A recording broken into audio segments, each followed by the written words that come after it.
Alan Quinlan, good morning to you. Good morning, lads. How are you all? All good. How's CJ? Good. How's CJ? Very good, yeah. He's always full of energy and happy face on him.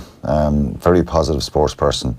I envy the way he is to the way I was. So the yin and yang is what you're saying? Yeah, no, I was happy enough off the field, but he seems to be a really positive fella on the field. He's a real good role model for young kids playing sport, and positive with people, nice guy, and plays hard and plays well all the time. A bit of a wobble recently, I suppose, with Ireland, but he's fairly philosophical about where they've been and where they can go to again. We're going to come back, obviously, to the talk about the sport for the weekend, but speaking of role models and the expectation of role models, Israel Folau, I'm sure people have seen this morning, has a contract terminated by Rugby Australia, and they're saying this morning, the quote from Raylene Castle, that he knew when he pressed that button that there were implications that the post was going to have. It's a decision that will change the landscape for sport across Australia and perhaps internationally. He obviously has the opportunity to appeal this. He has 72 hours, I believe, and some indications that he may end up taking it to the Supreme Court. What's your take on it? Well, what's been lost here by people who are backing him and saying it's freedom of speech is that he was asked not to do this. So if it's in your contract, whether it's right or wrong, if you agree to it and you're asked not to do something and you do it, then well, you're from an employment point of view, you're looking for trouble with your employers. So I'm sure Rugby Australia, because this process has probably taken over a month now, they've got a lot of legal advice on it, and I believe there was a settlement offer that was rejected. I'm not really sure why that clouds it a little bit for me, that it's completely black and white, because if they were offering some sort of a settlement, which is speculation that they were hoping that it would go a bit smoother. Maybe it was a handshake to say, look, we're giving you a chance here and we're giving you some of your contract to go. But they've made that decision and they've kind of backed up their words. Raylene Castle has, that their ambition is that rugby's inclusive and that's their policy, and that this has promoted some kind of a negativity around inclusivity. People forget as well, this wasn't just a random post. This was Israel Folau reacting to a law change in Tasmania, where they're going to allow gender equality and the right for people to change their birth certificate around their gender. He reacted to that on Twitter first and foremost, then put it on Instagram about the list of stuff that we're probably all on that list. Are you on the list? I think I'm in there somewhere. I'm on the list. And I have no problem with Israel Folau. I actually said this before, and I've been critical of him posting it on Instagram and Twitter, that he's actually a very nice guy. I interviewed him last summer when I was down in Australia. I have no problem with what he believes and his Christian beliefs. I respect them, and I would respect all people's beliefs around the religion. But it's the fact that he's been asked not to do this. He's also posted it on a social media channels built on the back of being a successful sports person. And he's representing Australia, and he's representing our game as well, which is rugby. You're a soccer man, you kind of feel that it's your game, you know what I mean? It's brought the game into disrepute regardless of anything. That'd be the thing that would be probably... If you heard a soccer player saying, you'd say, right, okay, he's fine to have his opinion, but there's people out there, there's young people who are confused about their sexuality, they're taking their own lives, and people forget that. Totally. And then I watch so many Australian commentators and stuff on the news, you see it online, they're missing the point. This is not about freedom of speech. This is about being asked not to do something because Rugby Australia want to say to everybody, no matter what race, colour, sexuality, whatever gender you are, you're welcome in our game. And this tweet and this Instagram post is saying you're not, and that you're going to go to hell. People are also saying, well, why aren't people giving out about the adulterers or the drinkers, or because people we're not taking offence to that. This is a real situation. Well, I would say on top of what you're saying, like the comments are pretty hateful. Like even outside of the rights and wrongs of the contract, the comments are... I don't think he means it to be hateful. I think he really believes what I think. Well, then they're hateful beliefs. Yeah, I think he believes, but he's missing the point as well. And his church, and I saw some interviews with people in his church last week that They're all up in arms over this. They can't see the bigger picture, the reaction that this is having on people. That basically sports people who would look up to him, he's basically telling gay people that they're going to hell. And you know, young people who are trying to find out and maybe come to terms with their sexuality and the stress and the pressure of all that, he's kind of putting them on the back foot, really. And I just think, as I said, I don't mind what he believes, but he shouldn't be using a social media platform built on the success of being a sports person. Go down to your local church, preach it every day of the week, book the conference hall in Sydney and invite people to come, Christians who want to come and hear you speak, and say it there. But not on a social media platform when you're kind of, you know, it's part and parcel of representing Australian rugby. So what happens if a reporter turns up to that? This is because I think there's a slight nuance here. I think reporter turns up saying to it that, and posting it up on channel. but if those comments are then reported, if he's in front of a congregation and he's making ultimately the same comments, a reporter turns up, writes down the notes, prints them in the newspaper, ultimately it's still hate. It's somebody else writing it. It's somebody else still writing his it. comments. Yeah, there's still his comments. And if I walk outside and have a chat with Kevin and somebody hears me here saying something that they don't like, and they report it and put it up on their social media platform, it's somebody else saying it. It's not clarified properly, and I don't think Rugby Australia would have a problem with that. I'd prefer if he didn't, obviously, publicly, but you can't go into someone's church and tell them they can't say this or this. That's like, you know, going into a mosque and telling Muslim people that they can't talk about their religion, or they can something that offends you. You know, it's different. But I think posting it directly yourself is, you're sending that message out to different channels that this has gone worldwide. And I think, you know, society's changed, and I think, you know, I know lots of gay people, I have gay relations, and I'm not on this crusade to say that there's any sort of hate from me going to him. I think he's wrong. There were bigotry comments. People should be allowed to live their lives with whatever way they want, you know, when they're honest, decent, good people. I believe that if you're an honest, decent, good person, that you have a chance of going to heaven, that there is a God there. He's telling us something different. I'm sad for him, because I genuinely believe that he's not doing it in a hateful way. He's doing it in absolute stupidity, in my opinion. He said he'll walk away from the game after all this if it is terminated. Well, let's see now if he's true to his words. There's stuff in the Bible about not having tattoos. He's full of tattoos. He says that he got them done before he... Yeah, and somebody's tweeting me then saying it's part of the Old Testament. Well, they can pick and choose what they want when it suits them, can't they? You know, Israel Folau he's repented. He's been falling around Sydney plenty of times, full of drink as well, you know what I mean? So everybody makes mistakes. I just wish he would have come out and clarified and said, I didn't mean to cause offence. I believe what I believe, but I'm sorry if I've caused offence to people. Yeah. Does he feel that it's his role and job to tell us how we should live and everybody how they should live? I think we'll all meet our maker and our, you know, but it's sad. It's a sad day. It's a good day for rugby, but it's a sad day for rugby, because one of the top players in the world is not going to be playing at a Rugby World Cup. Will he go and play somewhere in Europe? Will some club take him on at some stage? Will he go to AFL? Will he go to the Rugby League? Who knows? But I just think it's a pity. But I think I commend the Australian Rugby Union for sticking to the stand, and Michael Cheika. Michael Cheika literally said straight afterwards, I would find it very hard to pick him again as the coach. Michael Hooper, the captain of Australia, who's a top bloke as well, came out and said, I'd find it very hard to play with him again. And he's a teammate in his club, and I'm sure they're friends. But it's just too divisive. And he must, why can he not just say, I'm sorry for the offence, I believe what I believe, but I'm sorry if I've offended people. And that would have just taken him back a little bit, not all the way. And so it is a sad day for rugby, but it's a good day as well that someone is taking, and it's not, remember, this is not freedom of speech. I don't want people tweeting me now saying it's freedom of speech and it's been taken away. He signed a contract. This is his third time doing it. He's been asked twice not to do this again. So if your employer asks you not to do something, whether it's right or wrong, whether you believe they're right or wrong, you either agree to it or you don't agree to it. He agreed to not do it.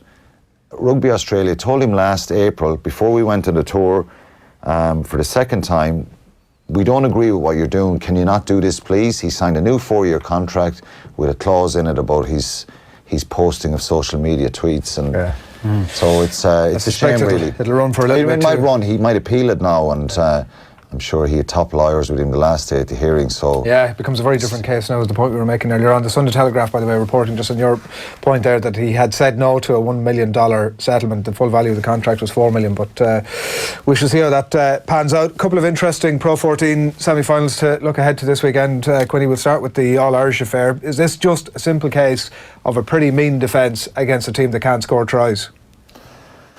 It's not that simple. I think Munster in recent weeks have obviously the Benetton game and maybe the quarter-final against Edinburgh showed that, you know, Munster's attack is not where it needs to be, probably, to win trophies. They probably know that themselves. If you put the names down on paper, Murray, Carberry, Scannell, Farrell, Earls, Conway, Haley, they're good players. They're very attack-minded players. But for some reason, they're not kind of executing and cutting teams open. Now, they've had their moments this year. I think there's a lot of positives from Munster. It's been probably a negative 2 or 3 weeks with some of the stuff that's been in the press, and, you know, the coach, Jerry Flannery, Felix Jones leaving. I think they've made progress this year, and I think there's a fair few positives. It's unsettling and not ideal. What are you hearing about that? Anything you can tell us in terms of what's happening? No, I'm just hearing that there was offers made and they were rejected, and you know what I mean? People have asked me about this for 2 weeks, and you know this from football as well, Kevin. You know, people reject contracts if the money's not right. So maybe the money wasn't right, maybe the terms weren't right. There's mentions that, you know, there was a backs coach coming in anyway. Maybe Felix is not happy with that.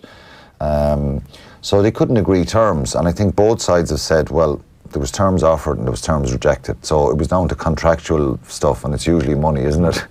It's usually the bobs. Kilban gives the knowing. So it's disappointing because they're two Munster men, and you know, maybe you know, there's been a lot of changes in the coaching staff in the last number of years, and they've got to find someone now, a Stuart Lancaster type scenario. Leinster have set the template there. Stephen Larkham could be that guy. Yeah, he could be, yeah. Stephen Larkham has been mentioned, Rob Howley's been mentioned. I'm sure there's lots of people who'd be interested. It's still a big club, it's still a big position. There's a lot of people who've come to Munster over the years, and it's propelled them onto the international stage. Tony McGahan, Jim Williams, Alan Gaffney, being in Ireland, not just with Munster, but with Leinster as well. Matt Williams was here in Ireland. Cheika, they've all seemed to have gone on and got big jobs after the provincial rugby here, so it would certainly be attractive for people. But the problem we have now is you're losing a little bit of that identity by losing, you know, two Munster stalwarts, really. But one of the things that actually hasn't been touched on too much is what happens to Felix Jones and Jerry Flannery now. Do they go abroad? Do they look for coaching jobs? Well, it depends, yeah, they can do, I'd say. You know, they've a number of years experience now, and maybe they'll go as a package, and they'll complement each other, and I'm sure there'll be an attraction for people to look at them for, you know, being involved with Munster in the last number of years. So it could happen, but I think just losing a little bit of Munsterness out of that coaching package is disappointing, but it's a bit of a ruthless scenario now. You know, they've got to find someone. It's a challenge for them, so it's not ideal. What would be ideal is they win tomorrow and they're in a final, and they can take so much from beating Leinster and Dublin if they do it. It's a very difficult task, but who knows? I think, and it's not just their backline attack. I think it's the whole team. Maybe it's the opportunities and execution at times. It hasn't been all bad, but I think when you get to the business end of the season, you'll notice, Kevin, if you get to semi-finals, finals, you might get one chance in a game, in a football game. You got to take it. You got to have that little bit of class to finish that opportunity, and it decides games, and maybe that's not happening right now. Could it happen I remember the semi-final last year, Munster had 3 or 4 chances in that first half against a Leinster side who just won the European Cup and probably been socialising for a couple of days, probably trained once that week. It didn't mean that they were going to be a bad side, but there was a bit of vulnerability there, and Munster had a few chances and didn't take them. So Like, is that the? I mean, Broad, I'm sure there was a small lot of margins. Munster fans cheering Leinster on last weekend, but that notwithstanding, would it have been more helpful almost if Leinster had won last weekend? Yeah, people have asked me that as well. Is it better that they win and maybe they're a little bit more Take the eye relaxed? off a bit, They won yeah. it in 2011 and Munster beat them the week after in Thomond Park in the final. It's hard to know. They'll be hurting now. Does that make them more dangerous? Probably. I think it's worse that they lost. You win, you maybe a bit, tiny little bit of relaxation might creep in. So it could work both ways. Who knows? Whatever happens, how do Munster beat Leinster? They've got to go to the RDS and impose themselves and start well. And if they get a sniff of a chance in that game, they've got to take it. Because if Leinster get a little bit into their flow, they're very hard to stop. But there's a chance for Munster. I think, look, on paper, it'll be a good Munster side picked, who are very capable. And it's not just, for both sets of players, it's not just the prize of being in a semi-final and the bragging rights and a derby win, but it's not too long to go before Joe Schmidt will be selecting a panel for training all through the summer, and the World Cup warm-up games are only a couple of months away now. And if someone stands out here who maybe is not a frontliner, can really propel themselves forward and come into his mind. So it's intriguing. Will it be spiky as spiky as the one at Christmas? Similar I think will this one. Munster will hope it is. Yeah, I think they'll need it to make it a little bit like that and unsettle Leinster a bit, because given, aside from the fact that Leinster lost that game last week, the Saracens, an incredible Saracens side, they still could have won it. So they're still a very, very good side, Leinster, and a top quality side, and the second best side now in Europe. This lad against Carberry, this is the Sexton v Carberry, is made the juiciest. They've got a lot of matchups in Carberry. It looks as if Will be back, or is certainly headed that direction. That'll be one of the juiciest one, won't it? It will, and for Joey Carberry, he hasn't played in a good while now, so it's that match sharpness and stuff. He came back for the Edinburgh game after an injury against France, I think, and got injured again. So he hasn't a lot of rugby played in the last couple of months. But Carberry feels, and he stepped up a bit more, and they had a few moments in that game in Limerick. I like that in Sexton. I like that fight and that spirit in him. I think he's an incredible player. And that will be an interesting battle. Not for them individually going head to head, but what they do for their teams. They're pivotal players. They're tens. They're going to direct the team around territorially and make a lot of decisions. So if Carberry goes well for Munster, well, he's an ability to produce some little bit of magic and bring other people in. And when Sexton plays well for Leinster, they're usually on the front foot. The forwards are going well, and he's usually dictating terms. So it's going to be an interesting. Are you calling one. it for your lads? No, I think it's hard to go against Leinster because they're at home. They're slightly more vulnerable. I'm hopeful for sure that Munster can produce a performance, and maybe if they get into the lead, well, then you ask them questions. You're in a little bit more control. So the last thing Munster need to do is chase the game, and they've got to stop James Lowe. He caused a bit of damage last year. He caused a different sort of damage in Thomond Park to Andrew Conway when he got sent off. It wasn't intentional. But if Leinster get that flow and momentum, they're very hard to stop. They showed it for periods last week against Saracens. So I think Leinster deserve to be favourites, but I'm hopeful that Munster can. I've always said this to Adrian, if Munster can go to Dublin and they can play their hearts out, and they can, not walk out of there saying we left something behind us or we left opportunities, that's acceptable. I think what Munster don't need tomorrow is to be leaving the RDS and being more question marks about where they're going and where that gap is. So I think they're capable of. They're a very good side, and I think they've made progress this year, and I really believe that, and I think they will get better next year. This would be a brilliant opportunity for them to really take a giant step forward. And the ref screwed him over in the Aviva in October, so the gods of refereeing owe them one tomorrow. Yeah, Mike Adamson is reffing tomorrow. He's very inexperienced for both sides, so it's there's going to be a big task for him. I would have liked to see Nigel Owens ref it. I think the fixture deserves that kind of experience. I'm not saying that Mike Adamson's a good referee, but he's got to be on the money with his assistant referees tomorrow, because both sides will be going full belt at each other. In a word?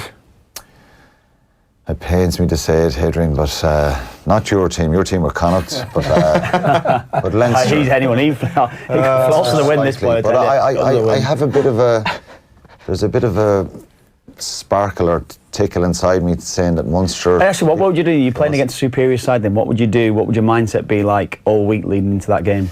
Well, they're different weeks, Kevin, and people, you probably know this from derbies. If you're Everton playing Liverpool, they're different weeks, aren't they? We were probably better than Liverpool. But no matter who's better or not, there's just an energy, isn't there? And, you know, people, I didn't like the week because I got more nervous than others, and some people are calmer and laid back. So they're different weeks, and it's how you react emotionally and getting the emotion right, because ultimately when the whistle goes, you've got to perform and you've got to do your task well as an individual.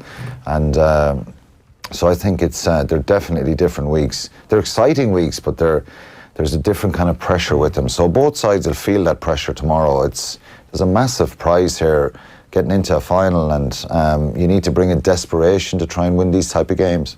Yeah, so Leinster is what I'm hearing. Yeah, Leinster. The other one, obviously, Stockdale starts at 15 for Ulster. It's a tough gig going to Glasgow. Not many giving them a bit of a shake of it. Is there a case for Ulster to win this one? Given on what we've seen from Glasgow since they were knocked out by Saracens, they've a full deck of internationals. You know, they're a very hard side to stop, and they've built up a fair bit of momentum in the last few weeks. And they'll be gutted that they kind of failed in Europe as such. Getting to the knockout stage is still an achievement, but they're a very, very strong side, and it's hard to see Ulster winning. They're definitely stronger, more resilient. They've more kind of fight about them this year. And given where they were last year, I think it's a very good achievement for them to get to knockout stages of Europe. The heartbreak of losing to Leinster will kind of live with them, but they'll take a lot of positives from that. They're well capable of going there and rattling Ulster or Glasgow. They were there a few weeks ago, and you know they came up second best as well. So it's they got to produce a serious performance. Having Stockdale back, and it's interesting, he's back at 15 again. It's they have a chance, but Glasgow. Ireland's back up 15. Be interesting to see how he goes. Yeah, for sure. Loads of comments coming in. Raheem O'Neill saying that Flannery and Jones should join O'Gara in La Rochelle. I mean, very much TBC. Nice, wouldn't it?